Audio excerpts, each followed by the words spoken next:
में नहीं आना चाहिए कि नाम जप के लिए जैसे बने, जैसे जबरदस्ती जिह्वा से आप नाम उच्चारण, यहां जिह्वा की बात करें, केवल जीव से अभ्यास तुम बना लो, जो नाम तुम्हें प्रिय लगे या जो गुरुदेव ने दिया हो। जीव के द्वारा प्रभु के नाम की आवृत्ति अगर निरंतर होने लगे तो बहुत जल्दी हृदय के जो पाप वासना मल हैं वो सब नष्ट हो जाते हैं। ध्यान से सुनो इसे। यदि हम बहुत काल तक, पतंजलि जी ने भी कहा, दीर्घ काल निरंतर सत्कार सेवितो दृढ़ भूमि, दीर्घ काल तक निरंतर आदर के साथ नाम जप करे, तो कह रहे जीव के द्वारा प्रभु के नाम की आवृत्ति निरंतर होने से पूर्व के जितने मल हैं, जितने संचित पाप हैं, जितने विक्षेप हैं, वो सब नष्ट हो जाते हैं। अभी तो शुरू ही नहीं किया है, अभी तो विक्षेप ही विक्षेप है, मल ही मल है, और आप कहते हो हमारे दुख दूर हो जाए। नाम जप करो, दुख दूर होने की बात क्या, दुख की निशानी नहीं रह जाएगी। जैसे अगाध समुद्र में मछली किलोल करती है, ऐसे हरि शरण में जो जीव होता है, भजन करता है, उसे अपार सुख मिलता है। सुखी मीन जिमि नीर अगाधा। अब तीसरी बात है, ये बहुत क्रम से जोर की, जैसे स्मृति तो उससे सब कुछ अनुभव होगा, पर उसकी प्राप्ति नाम जप से होगी।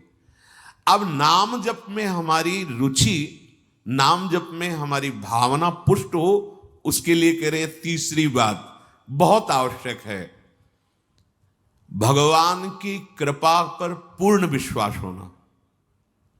ये तीसरी जो बात है, ये बहुत जोर की बात है। कृपा पर विश्वास हो जाना, भगवान हम पर कृपा किए हैं और उनकी कृपा से हमको निश्चित भगवत प्राप्ति होगी। कई बार विश्वास की, कृपा की चर्चा हुई है। ये तीसरी बात बहुत आवश्यक है उपासक के हृदय में। भगवान के कृपा बल से अब मुझे निश्चित भगवत प्राप्ति होगी, इसमें कोई संदेह नहीं है। देखो, पहली बात, स्मृति से सब कुछ प्राप्त हो जाएगा, पर बड़ा कठिन है, क्योंकि स्मृति तो हमारी जगत के भोगों की चल रही, संसार की, देह की। तो बोले नाम जप जो है वो आपकी स्मृति को जागृत कर देगा। जितना आप अधिक नाम जप करेंगे, आपके पाप सब नष्ट हो जाएंगे। तो नाम जप में भी बराबर तो हिम्मत नहीं पड़ रही, आध घंटा थोड़ा समय। नाम जप कोई साधु महात्मा एकांतवास करके 24 घंटे प्रयासरत, उनकी बात हो सकती है। हमें तो जब मिला समय तब भले नाम, अभी इतना अभ्यास नहीं। तो बोले निरंतर नाम जप और स्मृति दोनों को जागृत करने की सामर्थ्य तीसरी बात में है।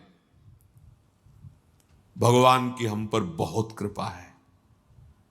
भागवत में भी एक जगह कहा है कि जो भगवान की कृपा का अनुभव करते हुए प्रारब्ध के अनुसार दुख सुख आता है, उसे भोग लेता है, शिकायत नहीं करता, उसमें विचलित नहीं होता है, और हर समय भगवान की कृपा का, हमारे ऊपर बहुत कृपा है, तत्यनुकंपा, ये श्लोक ऐसा है।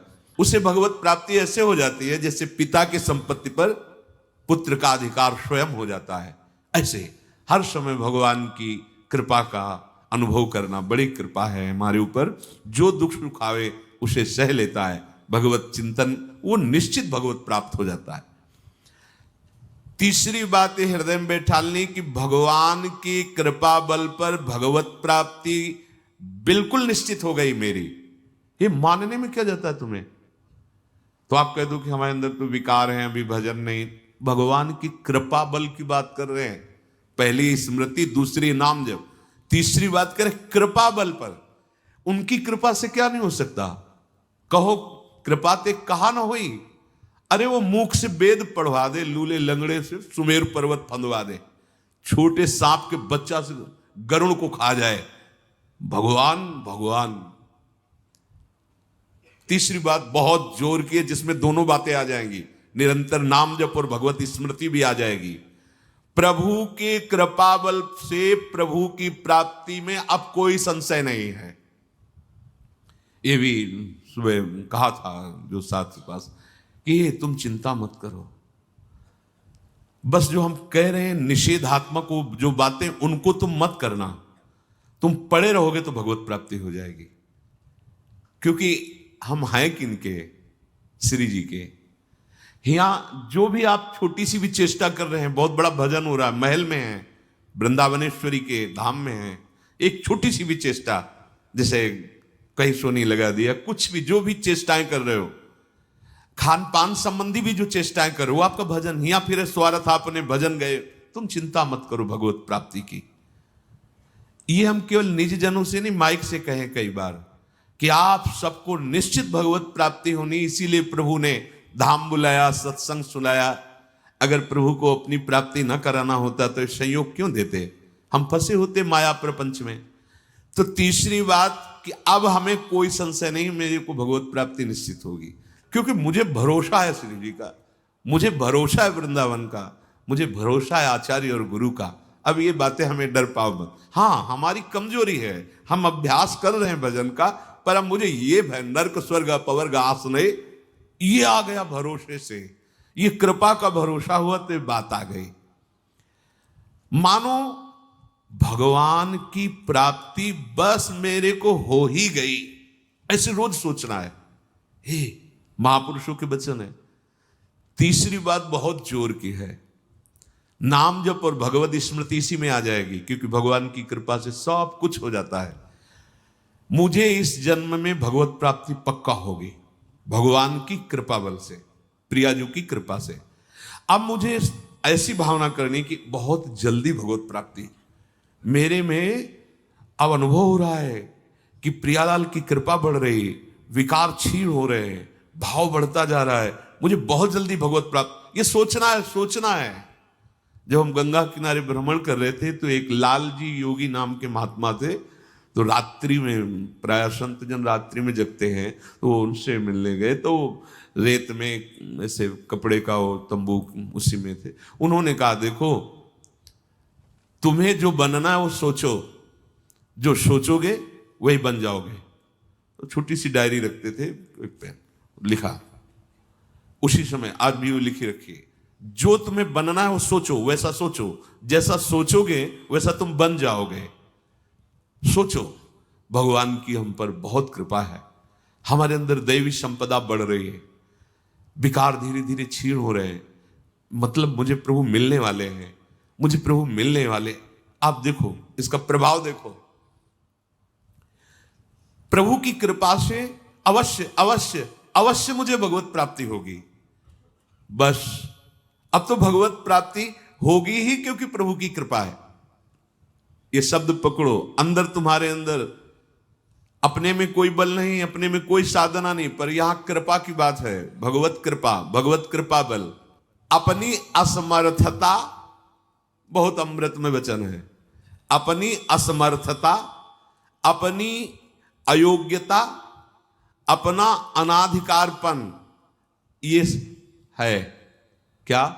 मैं अधिकारी नहीं हूं भगवत प्राप्ति का, मैं योग्य नहीं हूं भगवत प्राप्ति, मेरे में कोई सामर्थ्य नहीं, ये है। पर भगवान की कृपा से मुझे इतना विश्वास हो गया कि मुझे भगवत प्राप्ति होगी। अब क्या समस्या है? देखो, बहुत आनंद की बात है, मुझे भगवत प्राप्ति होगी भगवान की कृपा से, श्री जी की कृपा से। ये शब्द इतना असीम प्रभावशाली है कि आप जो ही ये बात हृदय पे लाएंगे तो आपके सारे दोष, विकार, विघ्न, अड़चने, बाधाएं ये नष्ट होती चली जाएंगी। ये देखो महापुरुषों के अनुभव होते हैं। मत चित्ता सर्व दुर्गाणि मत प्रसादात तरिष्यति, भगवान कह रहे, मत चित्ता सर्व दुर्गाणि मत प्रसादात तरिष्यति। सारे के सारे विघ्न, सारे के सारे दोष, सारे की सारी भगवत प्राप्ति में जो अड़चने हैं वो भगवान की कृपा प्रसाद से नष्ट हो जाएंगी और मुझे भगवत प्राप्ति होगी। मत चित्ता सर्व दुर्गाणि मत प्रसादात, साधन प्रसादात नहीं कह रहे यहां, समझो, मत प्रसादात तरिष्यति, तू तर जाएगा मेरे कृपा से। ये मेरे प्रभु की घोषणा है कि मेरे प्रसाद से, मेरे अनुग्रह से तुम्हारे सारे विघ्न नष्ट हो जाएंगे और तुम त्रिगुणात्मिका माया को लांघ करके मेरे को प्राप्त कर लोगे। बस मेरी कृपा पर विश्वास करो, मेरी कृपा पर मत चित्त बन जाओ। अपने चित्त को मेरे में अर्पित कर दिया। प्रभु की कृपा का भरोसा इतनी जल्दी दिव्य सद्गुण लाता है, ये पक्की बात है। जो दिव्यता आती है भागवतिक, वो भगवत कृपा से आती है, और ये कृपा तभी अनुभव में आती है तो, पर अनुभव में तभी आती है जब ये बात आ जाती है कि मैं असमर्थ हूं, मैं अयोग्य हूं, मैं अनाधिकारी हूं, पर भगवान की कृपा है, प्रभु की कृपा है हम पर, अब मुझे निश्चित भगवत प्राप्ति होगी। ये तीन बातें जीवन में आना बड़ा कठिन होता है। असमर्थ हूं, अयोग्य हूं, अनाधिकारी हूं। जब ये बात आ जाएगी ना तो तृणादपि सुनी चिन्ह अपने आप आ जाएंगे, अपने आप पूरा सूत्र भागवती को उतर जाएगा, क्योंकि मैं अनाधिकारी हूं, मैं योग्य नहीं हूं, पर भगवान कृपा का ये है कि उनके नाम, उनके रूप, उनके धाम, उनकी लीला की तरफ ये हृदय जा रहा है, वो अपनी तरफ घसीट रहे, पर मैं अनाधिकारी हूं। इससे क्या होगा? अहम खत्म हुआ, दैन्यता जागृत हुई, और भगवद आश्रय होने से हम जिसका आश्रय लेते हैं उसका प्रभाव होता है। जैसे अभी हम शरीर का आश्रय लिए तो देख लो हालत क्या की हुई है। ये शरीर, ये संसार विषम कहा गया है। देखो कैसी हृदय की जलन, अशांति, भोग, वासनाएं, ये सब किसके आश्रय से? शरीर आश्रय से। अभी भगवद आश्रय, अंदर से भगवद आश्रय, अंदर की बात है। यहां मैं अनाधिकारी हूं, योग्यता मेरे में नहीं है, मैं किसी योग्य नहीं हूं, पर प्रभु की कृपा हम पर है, निश्चित मुझे भगवत प्राप्ति होगी। कह रहे इसका इतना बड़ा प्रभाव है कि इसमें जो सामर्थ्य जागृत होती है, भागवतिक सद्गुण जागृत होती है, वो किसी साधना से नहीं, इससे बढ़कर कोई दूसरा उपाय नहीं है। विश्वास भगवत कृपा पर। तुलसीदास जी भी महाराज कहते हैं कि वस्तुतः मेरे में कुछ नहीं है, पर है तुलसी प्रतीत एक प्रभु मूर्ति कृपामयी है। मेरे में ऐसा कोई सद्गुण नहीं कि मैं अपने प्रभु को रिझा सकूं, पर यह विश्वास है कि मेरे प्रभु कृपा में है, कृपा मूर्ति है। अपने साधनों पर जो विश्वास करता है, अपनी जितेंद्रियता पर जो विश्वास करता है, वो गिर सकता है, लेकिन जिसको अपनी अयोग्यता का भान हो गया है और प्रभु का भरोसा हो गया है, उसे कोई नहीं गिरा पाएगा, पक्का।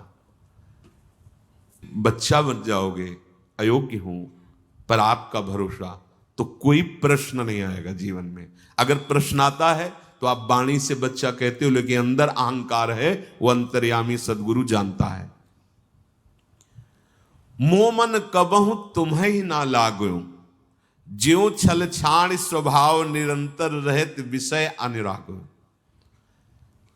अगर हम अपने साधन की बात करें तो वह अच्छा साधन तो विषय का कर रहा है मन। देखो हम कभी पद्मासन लगा के किसी विषय का ध्यान नहीं करते, बहुत सुंदर बात। मोमन कबहु तुम्हें ना लागो, ज्यों छल छाणी स्वभाव निरंतर रहत विषय अनुराग। भक्ति में तो छल कर रहा है, लेकिन विषय चिंतन में छल नहीं कर रहा है, ईमानदारी से, सच्चाई से विषय चिंतन कर रहा है।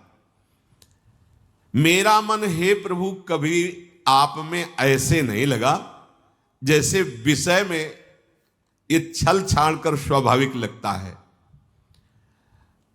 विषय में कभी किसी को मन लगाना नहीं पड़ता है। देखो, विषय में कभी किसी को मन लगाना नहीं पड़ता, स्वाभाविक लगा रहता है, निरंतर लगा रहता है और अटल लगा रहता है। देखो, अटल का मतलब बस वो यही शब्द स्पर्श रूप रसगंध इन्हीं में घूमेगा। कभी वो हट करके ऐसे प्रभु में लगा जैसा विषयों में लगा है। ज्यों छल छाण स्वभाव निरंतर रहत विषय अनुराग्यो। मेरे मन की दशा, मेरे इंद्रियों की दशा आपके अनुकूल नहीं है प्रभु, ये विषय के अनुकूल है। पर प्रभु मेरे मन में एक विश्वास हो गया है कि आपकी मूर्ति कृपामयी है और जीभ ने नाम की ओट ली है तुलसी परतीत एक प्रभु मूर्ति कृपामयी है और नाम की ओट जीभ ने ले ली है। बस अब सब कुछ हो जाएगा। चौथी बात, प्रत्येक प्राणी में, संसार की प्रत्येक वस्तुओं में मेरे प्रभु समाये हुए हैं। यहां सिद्धावस्था आती है। ये तीन बातें बहुत जोर की। पहली भगवत स्मृति, इसी में सब कुछ हो जाता है, पर बड़ा कठिन है। इसलिए नाम जप जिह्वा के द्वारा, उसमें भी बहुत, कहां रोज नाम महिमा सुनते हैं, इतनी प्रीति कहां हो रही। तो बोले तीसरी बात पकड़ लो कि हम पर प्रभु की बहुत कृपा है और भगवत कृपा से मुझे इसी जन्म में मुझे भगवत प्राप्ति होगी। चौथी बात, ये बहुत ही आवश्यक है, क्योंकि अगर ये नहीं तो भजन करना कठिन, बचाना कठिन, पचाना कठिन। इससे भजन तुम्हारा पच जाएगा, तुम सिद्ध हो जाओगे। जैसे चावल सिद्ध हो जाता है तो कहीं भी दबाओ, उसमें कड़ापन नहीं रहता। ऐसे जो सिद्ध हो जाता है तो उसके हृदय में कठोरता नहीं रहती। प्रेम से द्रवित हृदय होता है। कठोर हृदय में ही काम क्रोध लोभ मोह मद मत्सर रहते हैं। शुष्क हृदय में, द्रवित हृदय में नहीं रहते। प्रत्येक प्राणी, संसार के प्रत्येक वस्तु में मेरे भगवान विराजमान है। कोई ऐसी जगह नहीं जहां भगवान ना हो। ये बैठालना है, हमें दिखाई दे रहा है, माइक है, दिखाई दे रहा है ये, लेकिन जब सृष्टि नहीं थी तो ये माइक नहीं था। जब सृष्टि नहीं रहेगी तो माइक नहीं रहेगा। बीच में माइक जो दिखा रहा है कौन? जो सृष्टि के पहले था, जो सृष्टि के बाद में था, वही बीच में भी। मत्ता पर तरम नान्यत किंचित अस्ति, किंचन मात्र कुछ और नहीं, मेरे प्रभु बने हुए हैं। प्रहलाद जी की सिद्धावस्था यही तो हुई थी गुरुदेव नारद की कृपा से, कि सर्वत्र भगवान है। तो खंबे से भी नरसिंह भगवान, नामदेव जी कुत्ते से भगवान को प्रकट कर लिया, श्वान में भी भगवान, भूत में भी भगवान। ये चौथी सिद्धावस्था है। उपासक को ये विचार हर समय रखना है कि हमारे सामने जो वस्तु है इस रूप में भगवान ही है, कुछ भी ऐसा नहीं, सब कुछ स्वयं भगवान बने हुए हैं। सच्ची बात है, वही बने हुए हैं। ये छुपा छुपी का खेल खेल रहे हैं, बस आपको पहचानना है। मैं फिर दोहरा के बात कहता हूं, आप इस बात को पकड़ लीजिए। आपके सामने कोई भी कार्य की वस्तु आए या व्यक्ति आए या दृश्य आए, आपको सबसे पहले उसमें भावना करनी है, मेरे प्रभु विराजमान। जैसे हरिवंश महाप्रभु क्रूर है, पापी है, दुष्ट है, संभाषण योग्य भी नहीं, पर उसके हृदय में राधा वल्लभ लाल हैं, भावना को, ये बहुत जल्दी काम बन जाने वाली बात है। मानो आप गृहस्थ में, आपका लड़का सामने आया, आपकी पत्नी सामने आए, आपके कोई मित्र सामने आए, आपको पहले याद करना है इनके हृदय में राधा वल्लभ लाल विराजमान। वस्तुता वही है पूरे, पर हमें पहली भावना करनी है। जब वृक्ष, ये वृक्ष तो है, पर इस वृक्ष के अंदर प्रभु हैं। अगर प्रभु ना होते तो इसकी सत्ता ही नहीं है, प्रभु विराजमान है। अब मेरे इष्ट देव इसके हृदय में विराजमान है, पर मुझे जो स्वांग करने को मिला है, पिता का, पुत्र का, जो भी, बिल्कुल स्वांग वैसे ही करना है। अगर मालिक का स्वांग करना है तो हम नौकर से बर्ताव वैसे ही करेंगे, जैसे पुत्र से बर्ताव, पत्नी से बर्ताव, पर अंदर भाव देखना है, मेरे प्रभु इसके हृदय में विराजमान है, मुझे सेवा दी है। आपका यदि स्वांग सही निकला, देखो स्वांग सही निकलने का मतलब आप में ये कभी भाव नहीं आना चाहिए कि मैं पिता हूं, पिता का स्वांग कर रहा हूं, सामने आराध्य देव पुत्र के रूप में है, तो डांटना भी वो पूजा हो जाएगी भगवान की। महाप्रभु चैतन्य देव जी के पिताश्री को स्वप्न में एक दिन एक दिव्य महापुरुष प्रकट होकर बोले कि तुम निमाई को डांट रहे थे, पता है वो कौन है? डांटना ठीक नहीं। तो उन्होंने कहा देखो प्रभु आप कौन है तो मुझे पता नहीं, पर हमारे पुत्र रूप में वो आए हैं, तो अभी तो डांटा है, अगर आवश्यकता पड़ी तो चपत भी लगाएंगे, क्योंकि ये सौभाग्य देने के लिए प्रभु आए हैं। तो हमें जो स्वांग मिला है वो तो कर रहे हैं, पर सामने देखना है कि गुरु का स्वांग दिया है, पर स्वयं जगत गुरु सामने शिष्य रूप में बैठे हैं। पुत्र पत्नी परिवार व्यवहार मेरे प्रभु इन रूपों में विराजमान है। तो सच्ची मानिए ये चार बातें यदि आप अपने जीवन में ले आए तो भगवत प्राप्ति तो एक ही बात में हो जाएगी, किसी एक बात में। चारों में इतनी सामर्थ्य है, किसी एक में यदि आपकी स्मृति निरंतर तो भगवत प्राप्ति, नाम निरंतर जब तो भगवत प्राप्ति, और दृढ़ विश्वास किसी जन्म में मेरे को भगवत प्राप्ति हो जाएगी भगवत कृपा से, तो भगवत प्राप्ति, और सब में भगवान की भावना तो भगवत प्राप्ति। और जिस